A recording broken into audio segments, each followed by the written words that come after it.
Hi friends, this is the third section of the Spring Boot Security and JWT tutorial series. Today we'll be looking at how Spring Security works and understand its architecture. Also we'll be implementing Spring Boot Security example. For this I'll be taking reference of my website javanews.com. So click on web series. In the web series section, go to the Spring Boot Security and JSON Web Token complete tutorial series. The tutorial that we'll be looking at today is implement Spring Boot Security. In this tutorial, we'll be looking at how Spring Security works and its architecture. We'll be creating a Spring Boot project to expose two REST APIs, one with the URL /helloadmin and the other with the URL /hellouser. We will then be implementing Spring Security such that a client having admin role will be able to access both helloadmin as well as hellouser API, while a client having the user role will be able to access only the hellouser API. He will not be able to access the helloadmin API. Let us begin with the implementation part. We'll first be creating a Spring Boot project to expose the REST APIs. So this will be the final Maven project at the end of this tutorial. We'll first be creating a vanilla Spring Boot project using the Spring Initializer website. So go to this link here. So this is the Spring Initializer website using which we'll be creating a Spring Boot project. So here in the project section, we can specify what type of Spring Boot project we want, either a Maven project or a Gradle project. So keep this as Maven project only. The language we are using is Java. Then here we have to specify the Spring Boot dependency that we have to use. So we'll be making use of the 2.3.1 release here. Then here we have to specify the project that we want to create. So the group ID I'll be giving it as com.javanews. Artifact ID I'll just give it as Spring Boot Security.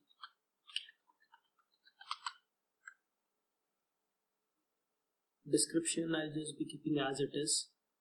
Packaging, keep it as jar. Java, I'm using the version 8. Also here we can specify what all dependencies we want in our Spring Boot project. So click on add dependencies. Currently we are just going to add the Spring Web dependency to our project. The Spring Security dependencies we'll be adding it later on. So we are done with specifying whatever configuration we want for our Spring Boot project. Click here on generate. So here we have downloaded a zip project. Unzip it, it will contain a Maven project and import it in Eclipse. So I've unzipped the downloaded zip file at a particular location. Let us import it in Eclipse. Click on import. It is a type of Maven project. So here select Maven, existing Maven projects. Next, this is the location where I have unzipped it. Select the Spring Boot Security. Click on finish.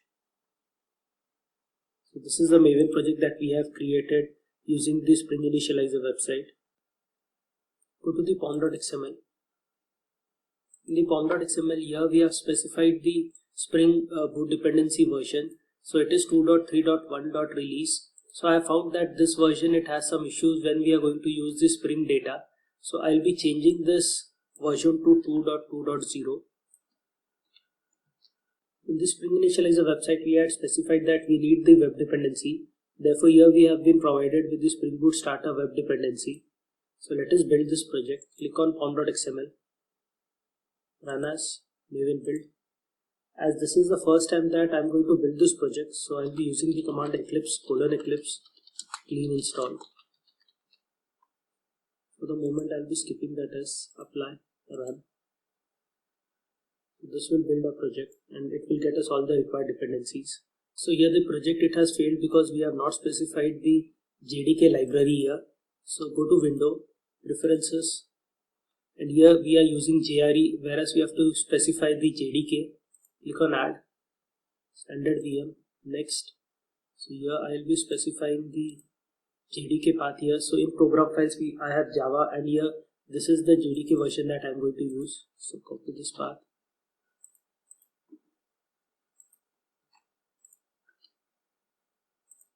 Click on finish, and here select JDK, apply, OK.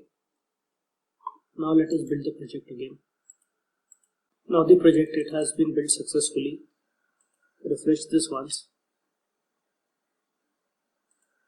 So this is the Spring Boot project that we have created using Spring Initializer. Next we'll be creating the controller class to expose the two REST APIs that we had discussed before. So here we'll be making use of the REST controller annotation. We'll then be creating a method hellouser which will just return a string hellouser, and here using the request mapping we'll be exposing this as a get API with the URL hellouser. Similarly, we'll be creating another method named helloAdmin, which will just return the string helloAdmin. And here again, using the request mapping, we'll be exposing this as a get API with the URL /helloAdmin. Let us create this class. Go to source main Java and here create a new class. Name will be giving it as resource controller. Also the package will be giving it as com.javanews.springboot security.controller. Click on finish. Let us first use the annotation REST controller, import it. Next create a method named getUser which returns us a string. The string will be hello user string. Expose this as a REST API using the request mapping annotation and the URL will be /hello-user. Import the request mapping annotation. Next we'll be creating a similar method named getAdmin. This will also be a REST API with the URL /helloAdmin. Also it will return the string helloAdmin. We are done with the changes for the controller. Let us start the application. Run this as a Java application.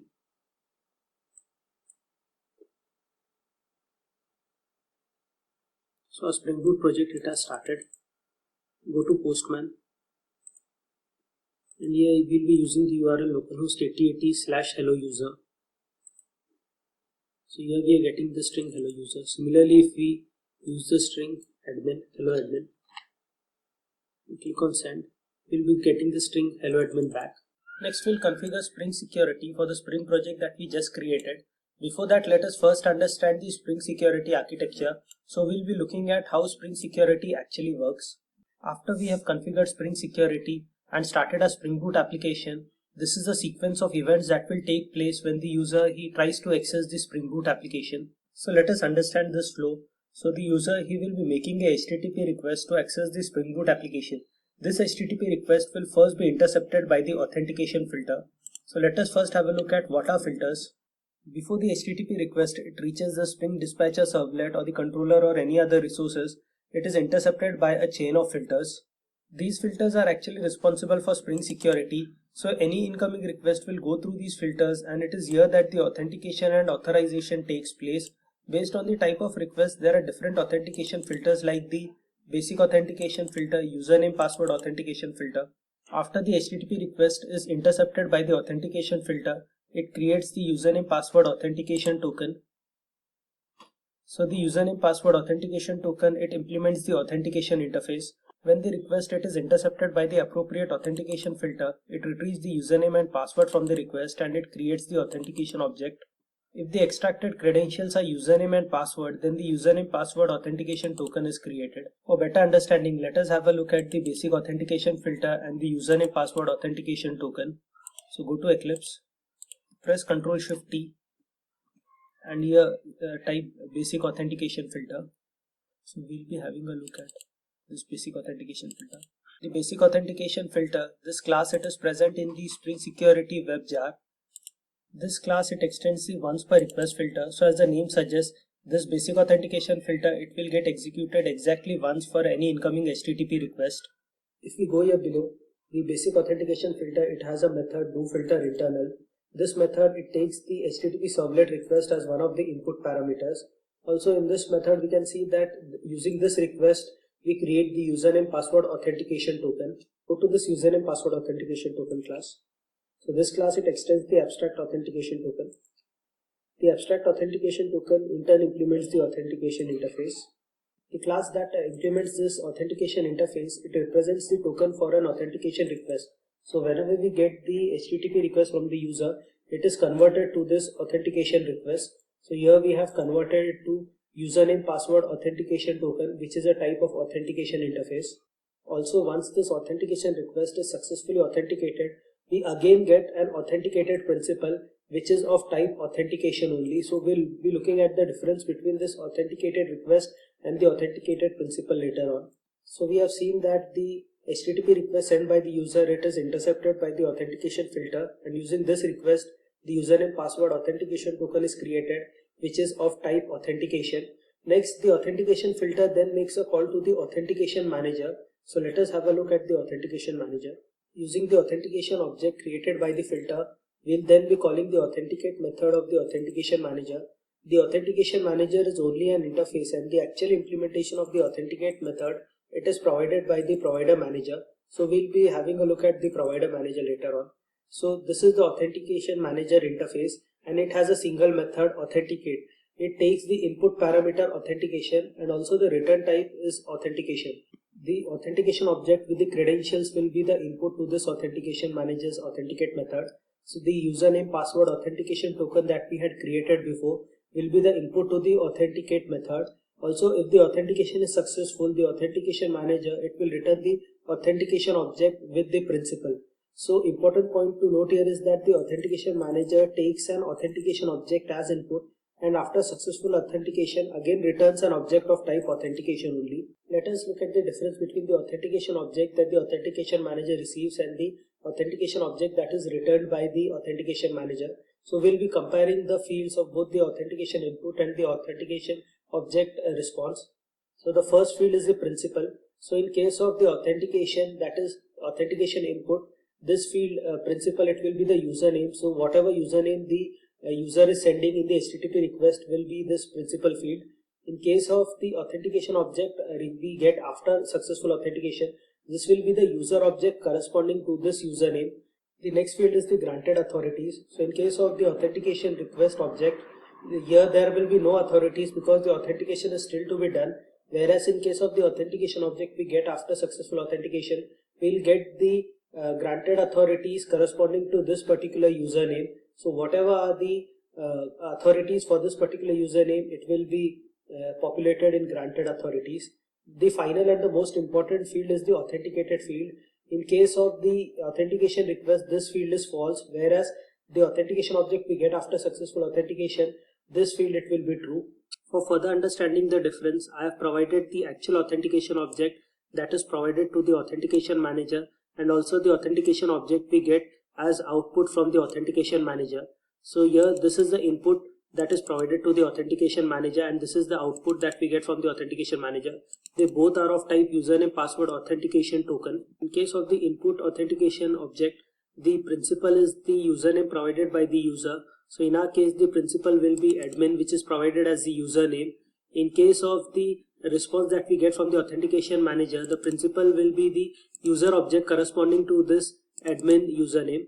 In case of the input authentication object, the authenticated field is false because this is just an input request and the object, it has still not been authenticated. Whereas if the authentication request object is successfully authenticated, then we get this authentication object, and in this case here the authenticated field, it is true. Finally, the input authentication object, it does not contain any authorities, whereas in case of the authentication object that we get after successful authentication, it has the granted authorities corresponding to this particular username. So for this username admin, the granted authorities, it was a role underscore admin. So that is populated in this particular object. As pointed out earlier, the authentication manager is an interface. The actual implementation is provided by the provider manager. The provider manager, it has a list of authentication providers. So the provider manager, from its own authenticate method, it calls the authenticate method of the appropriate authentication provider. In response, it gets the principal authentication object if the authentication is successful. So the provider manager, it implements the authentication manager. Also, this provider manager, it has a list of authentication providers. So depending on the input request, the appropriate authentication provider method's authenticate method is called. So we'll have a look at this later. Let us again have a look at the basic authentication filter that we had seen before. So the basic authentication filter, we had seen it has the doFilter internal method. In this method, we get the username password authentication token using the request, HTTP request. Once we get the username password authentication token, we make a call to the authenticate method of the authentication manager, and we pass this username password authentication token that we get the auth request to this authenticate method. So let us have a look at this authentication manager. So here we can see that it is of type interface and it has a single method authenticate. Let us look at its implementation. The implementation that we are interested in is the provider manager. So this provider manager, it has the authenticate method. So here above, this is the provider manager, and it implements the authentication manager. And here this authenticate method of the provider manager is actually called when we call the authentication manager authenticate method. Also this provider manager, so you have the provider manager.class, it is part of the Spring Security core jar. As discussed previously, the provider manager, it has a list of authentication providers. So depending on our configuration, the authenticate method of the appropriate authentication provider will be called. So the flow we have seen till now is that the user sends the HTTP request, which is intercepted by the authentication filter. The authentication filter then creates the username password authentication token, which is of type authentication using this HTTP request. The authentication filter then calls the authentication manager authenticate method, and to it passes this username password authentication token. The authentication manager, it is just an interface, and the actual implementation, it is provided by the provider manager. The provider manager then calls the authenticate method of the authentication provider, and it passes it the username password authentication token. Let us now have a look at the authentication provider. The authentication provider is an interface with a single authenticate method. So the authentication provider, it also has a method named authenticate, which takes the authentication object, and on successful authentication it again returns authentication object. The authentication provider, it has various implementations like the CAS authentication provider, the DAO authentication provider. Depending on the implementation, and appropriate authentication provider implementation is used. It is in the authentication provider implementation authenticate method where the actual authentication takes place. So the DAO authentication provider, it implements the authentication provider interface.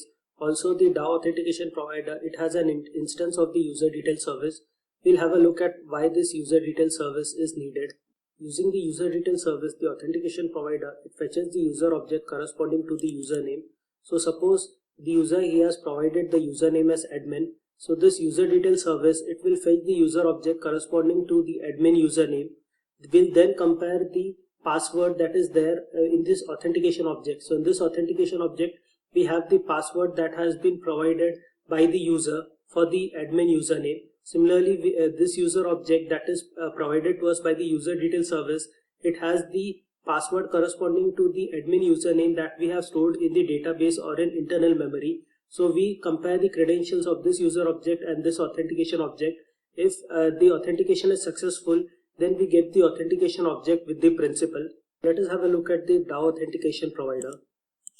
So here we have previously seen that the provider manager, it has a list of authentication providers, and depending upon our logic, the authenticate method of one of this authentication provider is called. So here below the provider, it calls the authenticate method of one of the authentication providers. Suppose we go to the DAO authentication provider, Ctrl+Shift+T. So here we have the DAO authentication provider. The DAO authentication provider, it extends the abstract user details authentication provider. The abstract user details authentication provider, it implements the authentication provider. The authentication provider, it has the authenticate method. So here if we again go back to the abstract user details authentication provider, here we have the authenticate method implementation. So in this authenticate method, we first get the username from this authentication object, and then using this username, we want to fetch the corresponding user object from either the database, internal memory, or some other source. So we do this by making use of this retrieve user method. So go to this implementation. In this retrieve user method, using the user detail service, we get the corresponding user object from either the database or internal memory or any other source. So once we get this user object using the user detail service, we'll be comparing the credentials that are there in this user object with the credentials that are there in this authentication object. So this authentication object, it is provided as input to us by the user, whereas this user object, we get it from the database or any other source. So this comparison, it is done here below. If we'll have this method additional authentication checks. So in this method, we'll be comparing the credentials of the user details object with the credentials that are present in the authentication object. So here we are checking the password that is present in the authentication object with the password that is present in the user details object. If this authentication is successful, we'll then be creating a authentication object with the principal to return. So this authentication object will then be returned as a response by the authentication provider. So let us have a look at the Spring Security flow once more. So the user, he sends the HTTP request, which is intercepted by the authentication filter. Using this HTTP request, the authentication filter then creates the username password authentication token, which is of type authentication. The authentication filter then calls the authenticate method of the authentication manager. The authentication manager, it is an interface, and the actual implementation, it is provided by the provider manager. The provider manager then calls the authenticate method of the authentication provider. The authentication provider is also an interface, and it has various implementations like DAO authentication provider, CAS authentication provider, LDAP authentication provider, and also other implementations. So it is in the authenticate method of the authentication provider that the actual authentication takes place.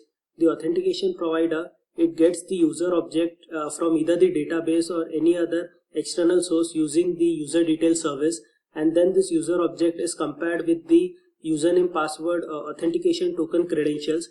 If the authentication is successful, then this authentication provider, it again returns back to the authentication manager an object of type authentication.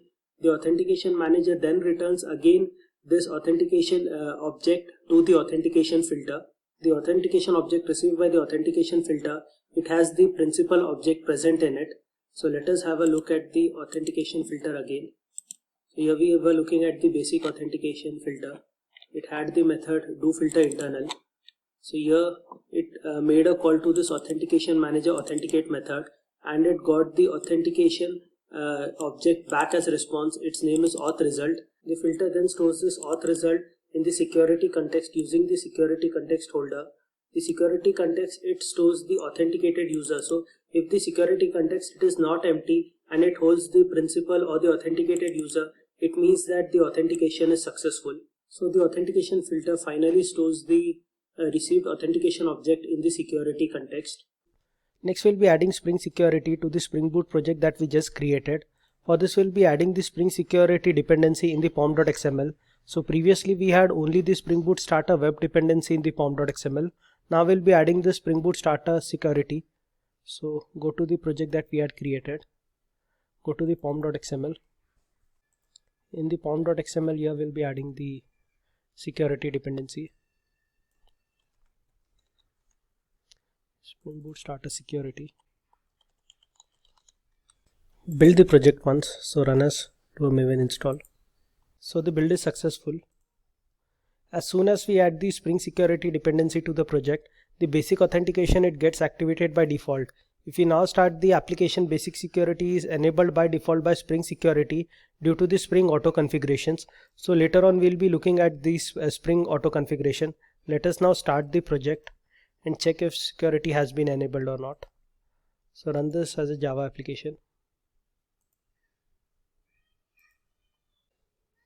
So here the project, it has started successfully. If you now go to Postman, so previously when we were hitting this URL localhost 8080/hello user, we were getting the string hello user. Let us check this now.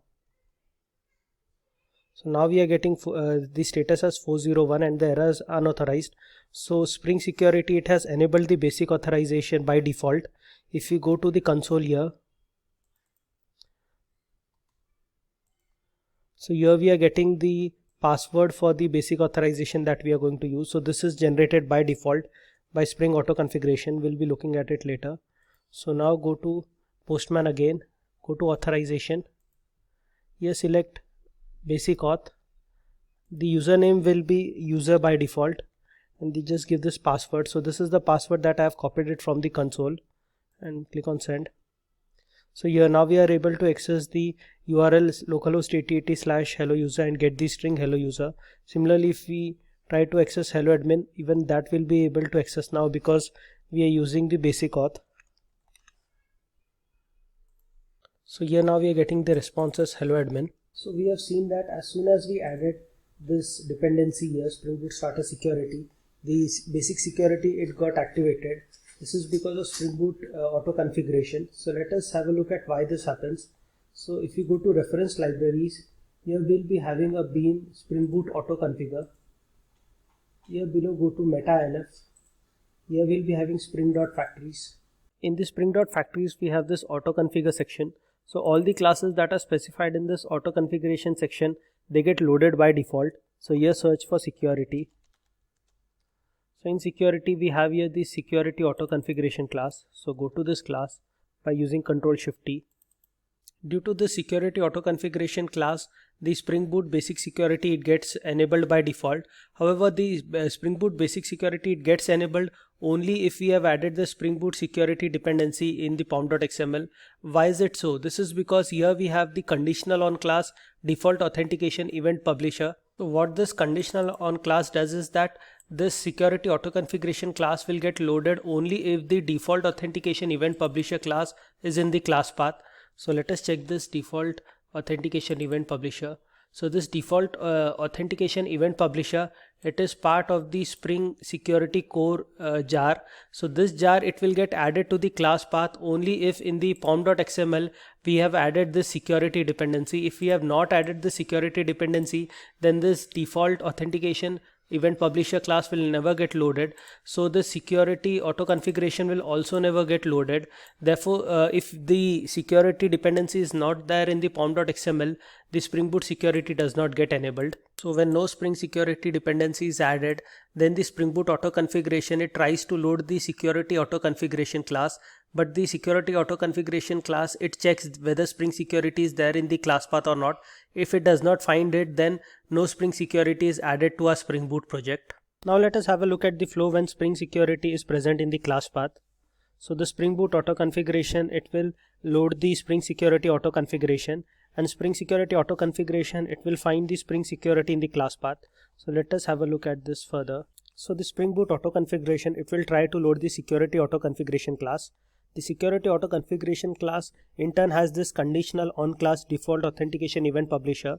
So this class, it will be present on the class path only if the security dependency has been added. So for our current flow, we are assuming that yes, Spring security dependency has been added. So also this class, the security auto configuration class, will get loaded successfully. As this security auto configuration class, it gets loaded, so it will also load the Spring Boot web security configuration class. The Spring Boot web security configuration, this has a conditional on missing bean web security configurer adapter. So this class, it will get loaded only if we have not defined our own custom bean of type web security configurer adapter.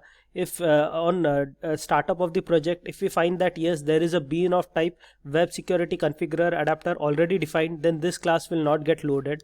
So it is in this web security configurer adapter that all our web security configurations are present. If we do not define our own custom web security configurer adapter, then this Spring Boot web security configuration will load this web security configurer adapter, and it is here that we define all our default web security configurations. So here it is given that the default configuration for web security, it relies on Spring Security's content negotiation strategy to determine what sort of authentication to use. If the user, they specify their own web security configurer adapter, then this will back off completely, and the user should specify all the bits that they want to configure as a part of the custom security configuration. So if the user, he wants to specify a custom security, then he will have to define a bean of type web security configurer adapter. In the example further, we'll be defining our own web security configurer adapter. For now, let us have a look at the default configurations present in this web security configurer adapter. So here in the web security configurer adapter below, we first define the authentication manager. So here below, here the authentication manager is configured by the web security configurer adapter.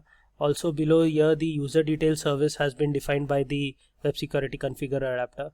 Also here below, we specify what type of HTTP security we want for our web application. So here we have defined that we want both the form based as well as the HTTP basic security for our web application. So when we'll be starting a Spring Boot application, the web security configurer adapter will get loaded by default. Let us add some debug points here and check how this gets loaded. So here I'll be putting a debug point in the authentication manager.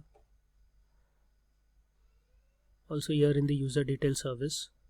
Before we start this application again, let us have a look at one more class. So the Spring.Factories, along with the security auto configuration, it also loads the user detail service auto configuration class. So when we had started a Spring Boot application, it had created a default username and password for us. The default username was user, whereas the default password it had printed on the console. So the user detail service auto configuration class is responsible for creating the default username and password. It uses this in-memory user details manager for creating the default username and password. So here it is creating the username and password, and also here it is printing it in the console so that we can use the default password. So let us add debug points here also. So let us start this application. So we'll be running debug as Java application. So here the authentication manager method of the web security configurer adapter, it gets called. We run this further. Now the user details service auto configuration class is getting called. It is here that the default username and password will get created and printed on the console. So here it has got created, and now it will get printed on the console. So if we can look here in the console that it is printing, this is the default password. We just now run it further. So the application, it has now started. If you now want to access any exposed API, we'll need to use the username as user and also this default password that is printed on the console. Next, we'll be configuring custom web security for our application. So as previously discussed, we'll need to define a bean of type web security configurer adapter, and here we'll be defining the custom configurations for our web security. We'll be extending the web security configurer adapter to create our own custom web security configurer adapter bean. Also in this class, we'll be making use of the password encoder. So in previous tutorial, we have seen the need for password encoder. So go to this tutorial here. So by default, the passwords, they are stored such that they are clearly visible in the database tables. This may be a security issue as hackers or even employees may misuse them if they know the user password. So to avoid this, passwords, they are generally stored in encrypted format. One of the way is by using bcrypt. So here I have given the bcrypt online generator. We'll be using this generator later to generate the bcrypt encrypted format for us. Next, we'll be creating the custom web security configurer adapter. So let us have a look at this class. In this class, we'll be creating our own custom user detail service. So above, when we were looking at the Spring Security architecture, we had looked at the user detail service. In this flow, we had the authentication manager, which in turn would call the authentication provider. The authentication provider makes use of the user detail service, which is responsible for fetching the user details either from in-memory, from database, or from some other location. And the user detail service fetches the user object based on the username. The user object provided by the user detail service is then compared with the user object that is provided as input using this HTTP request. And if this comparison is successful, it means that the authentication is also successful. So let us create our own user detail service. So if we go here below, so here we'll be creating a custom user detail service. We'll be naming it as custom user detail service, and it implements the user detail service. So it will be overriding a method load user by username, where we'll be providing the username to this method. So based on this username, we'll be loading the user details. If the username equals admin, we'll be returning an object of type user with the username admin, password also as admin, and the role we'll be specifying for this user will be role_admin. So here this password, it is in bcrypt format. The username, it equals user, then we'll be returning an object of type user with the username user, password will also be user, this is in bcrypt format, and in the roles we'll be specifying the role as user. For a username other than admin and user, we'll be throwing the username not found exception. So let us create this class. This is the Spring Boot security project that we have created previously. Here using the resource controller, we had exposed two endpoints, one with the URL /hello user and the other with the URL /hello admin. Also in the pom.xml, we have added two dependencies. One is the Spring Boot Starter web dependency and the other is the Spring Boot Starter security dependency. Let us create a new class named custom user detail service. Custom user details service. The package will be com.javanews.springbootsecurity.config. The custom user detail service class will implement the user detail service interface. Import this. Next, we'll be adding the unimplemented methods. There will be a single method named load user by username. Next, we'll be creating a list roles. This list, it will be of type simple granted authority, and it will be used to store the roles depending on the username.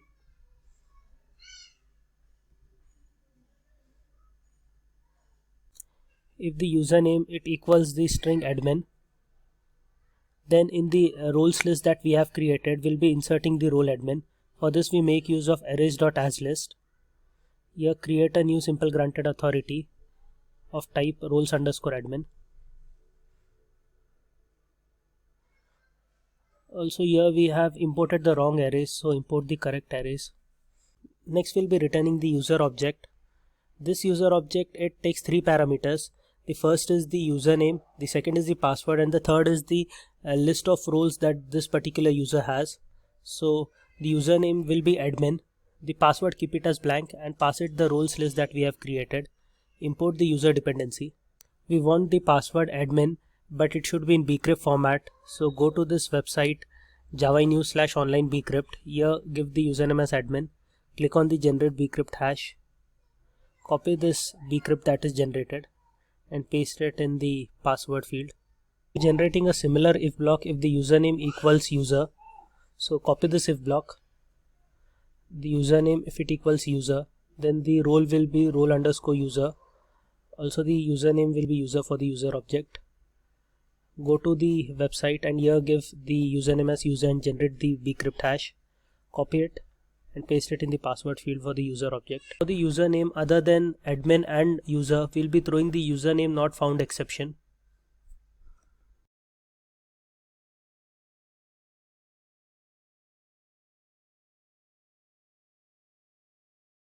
Also for Spring to recognize this class, we'll be making use of the service annotation.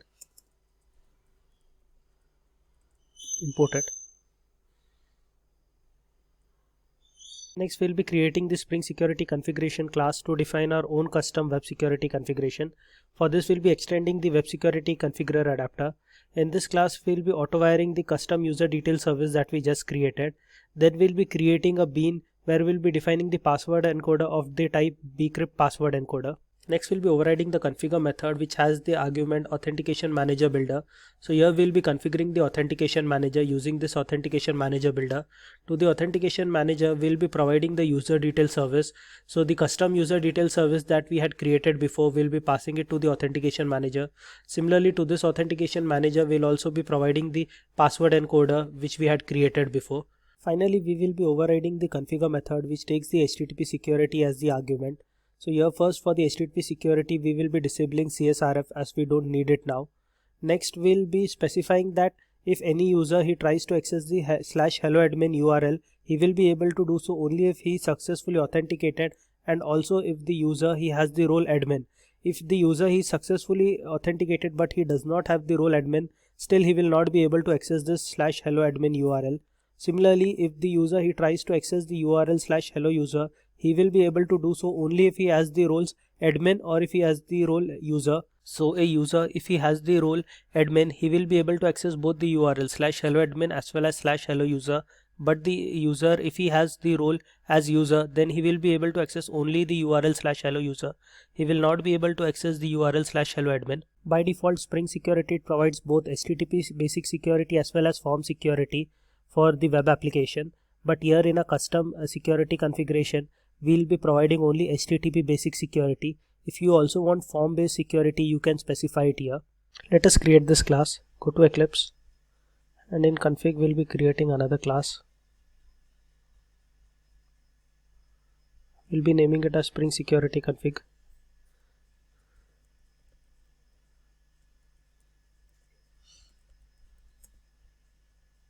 For this class we'll make use of the configuration and the enable web security annotations. Import them. Our Spring Security Configuration class will extend the web security configurer adapter class. Import this class then. Next we'll be auto wiring the custom user detail service that we have created before. Next we'll be creating a method named password encoder which will return us a bean of type bcrypt password encoder.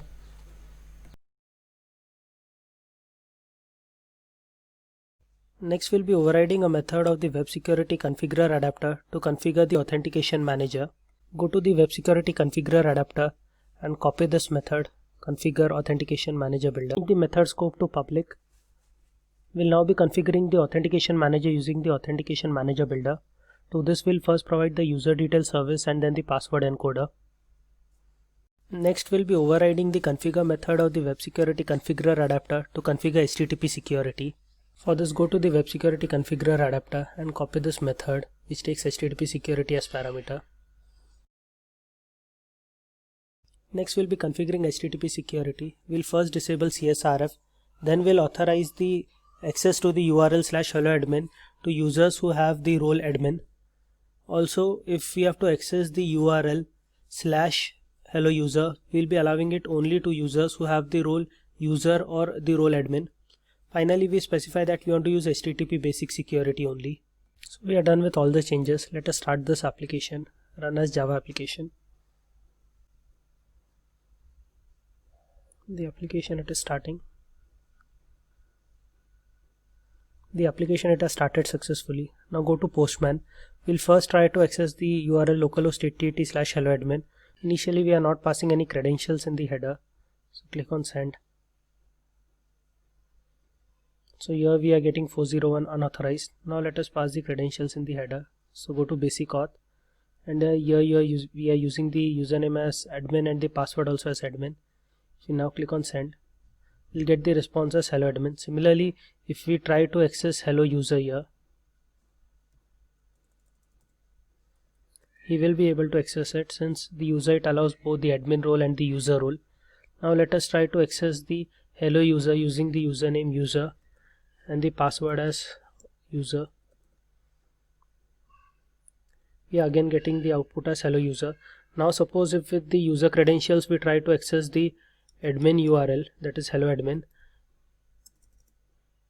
we should not be able to access it. So here again we are getting forbidden 403. Hope you have understood this tutorial. In the next tutorial we'll be modifying this example to implement JSON Web Token security. The source code, you can download it from here, Spring Boot Security. I have given you the link. Thank you.